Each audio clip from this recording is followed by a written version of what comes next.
At dahil marami nagre-request ng house tour, sige, pagbibigyan ko kayo at ipapashare ko kayo sa ating bahay. So ngayon, papunta tayo sa ating bahay. Actually, napapansin nyo, hindi pa kami tumitira doon. Kasi marami pa kaming mga kulang na kailangan pang bilhin sa bahay. Kaya naman sinama ko si Bunso and si Mama kasi maglilinis daw ng bahay. Ayaw niya daw kasi madumihan yung mansion niya. Sana all mansion. Actually, 40 minutes yung biyahe namin papunta dito. Kaya medyo nalulungkot yung nanay ko kasi wala na daw yung mga amigas niya. So ayan, welcome sa bahay natin. Pagpasok niya pa lang sa gate natin, bubungad sa inyo ang ating garden. Nalulungkot nga ako sa mga tanim namin dito kasi hindi namin nadidiligan. At buti na lang hindi pa sila nalalanta. Magtatanim nga daw si Mama dito ng talong, kamatis, sili. Para daw hindi daw siya maboring dito sa bahay. Kasi dito sa village namin, sobrang tahimik talaga and konti lang yung mga nakatira dito. Kumbaga nawala yung mga kamarites ng nanay ko. Siguro mga multo muna yung kabanding niya. At syempre, i-flex ko pala yung pinakapangarap ko na pintuan. Kahit 5 taong sabay-sabay pumasok, kasyang-kasya talaga. Meron ng tiles yung wall, meron pa kaming ilaw. At eto na talaga ang ating house tour.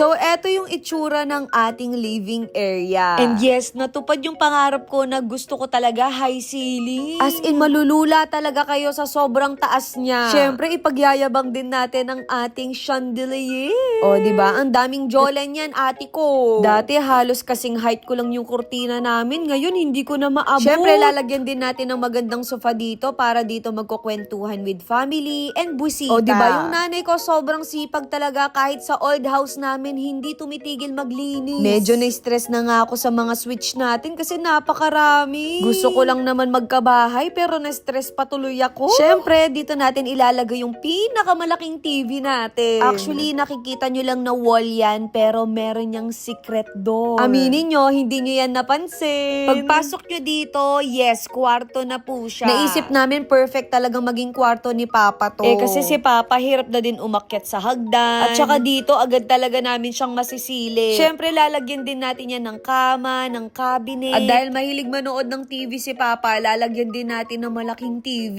So, tapos na tayo sa living area. Ngayon, lilipat naman tayo sa dining area. O, diba? Ang chandelier, naglalaban. Maglalagay na din tayong malaking painting. Tapos, meron din tayong malaking mirror. Meron din pala kaming malaking aircon dito. Dati, nakakakita lang ako sa mga fast food ng ganitong aircon. So, dito yung balcony natin. Pero next time ko na lang i-flex. Sige ma, kuskus ka lang ng kuskus dyan. Napapaligiran din kami ng CCTV dito. Kaya yung magnanakaw, matatakot na talagang pumasok. Pero wag naman sana magkaroon. So, dito natin ilalagay yung dining table. Tapos, lalagyan na din natin ng playground. Ay, hindi ganon. Ito pala yung itsura ng kitchen area natin. Dito tayo maglalaro ng luto-lutuan. Napaisip tuloy ako sa sobrang laki ng bahay. Magkikita-kita pa kaya kami. At dahil hindi pa tayo makakapagluto dito, nag-order na muna kami ng pagkain. Medyo nagutom nga ako sa house tour natin. Kaya naman pagbigyan nyo na ako. Sa susunod, meron na talagang laman yung ground floor natin. Grabe, hanggang ngayon, hindi pa rin ako makapaniwala na meron na kaming ganitong bahay. Naniniwala ako na soon kayo naman na magkakabahay. Wala pa pala yung second floor natin, kaya comment for part 2.